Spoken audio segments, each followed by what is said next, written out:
अब अपनी आंखें धीरे धीरे बंद कर लीजिए। मोबाइल को एक तरफ रख दीजिए। आप सुरक्षित हैं।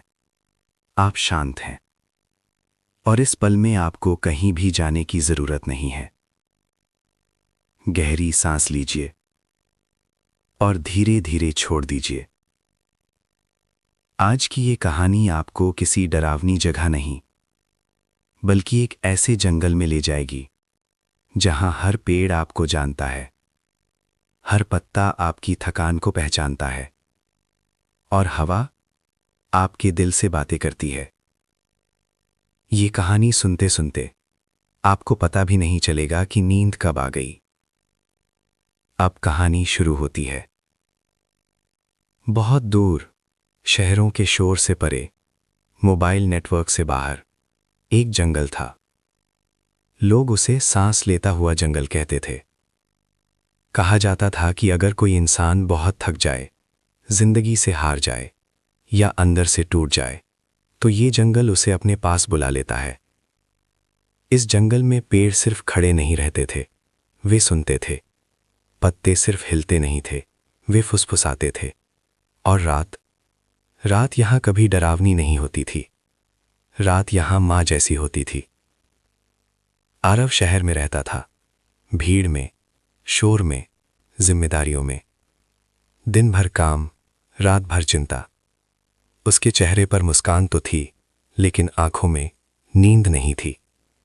हर रात वो बिस्तर पर लेटता, आंखें बंद करता, पर दिमाग कभी चुप नहीं होता। बीते रिश्ते, अधूरे सपने और ये सवाल, क्या मैं काफी हूं? एक रात उसका शरीर थक कर टूट गया।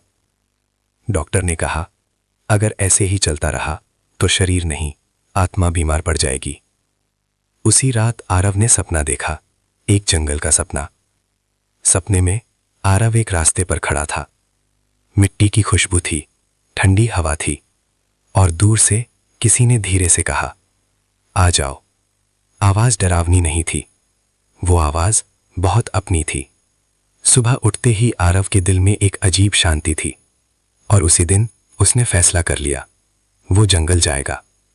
जैसे ही आरव जंगल में दाखिल हुआ, उसने महसूस किया, ये जंगल अलग है। यहां शांति भारी नहीं थी, हल्की थी। पेड़ों की छाया धूप को चुभने नहीं दे रही थी। पत्तों की आवाज दिल को थपकी दे रही थी। और सबसे अजीब बात, आरव का दिमाग धीरे धीरे चुप होने लगा। जंगल के बीच एक बहुत पुराना बरगद था। उसकी जड़ें जमीन में नहीं, जैसे समय में धसी हुई थीं। आरव उसके नीचे बैठ गया। तभी एक बहुत धीमी आवाज आई, थक गए हो? आरव डर नहीं लगा, उसे लगा जैसे किसी अपने ने पूछा हो। उसने सिर हिला दिया। बरगद बोला, जो बहुत सोचते हैं वे सबसे ज्यादा थकते हैं। आरव की आंखें भर आईं। रात उतर आई, लेकिन ये रात काली नहीं थी। चांदनी पत्तों से छनकर जमीन पर सो रही थी। झींगुरों की आवाज लोरी बन गई। हवा बालों में उंगलियां फेर रही थी। आरव पहली बार बिना कोशिश के सो गया। गहरी, बहुत गहरी नींद। नींद में आरव ने देखा कि वो बच्चा है। कोई बोझ नहीं, कोई डर नहीं। वो हंस रहा है, दौड़ रहा है और दूर से वही जंगल उसे देख रहा है। सुबह आरव की आंख खुली। वो बदला हुआ था। जंगल ने उससे कुछ छीना नहीं था, बल्कि वो बोझ वापस ले लिया था जो आरव का था ही नहीं। जंगल ने उसे सिखाया, हर सवाल का जवाब जरूरी नहीं, हर दर्द को पकड़कर रखना जरूरी नहीं, और हर रात बस सो जाना भी काफी होता है। आरव जब जंगल से लौटा तो वो अकेला नहीं था। जंगल उसके अंदर था। अब भी जब वो आंखें बंद करता, उसे पत्तों की आवाज सुनाई देती और नींद अब उसे ढूंढती थी। अब अगर आपकी आंखें भारी हो रही हैं, तो उन्हें बंद रहने दीजिए। आप सुरक्षित हैं, आप शांत हैं और ये जंगल अब आपके भीतर है। शुभ रात्रि, मीठे सपने। आपका हर एक कामना पूरा हो।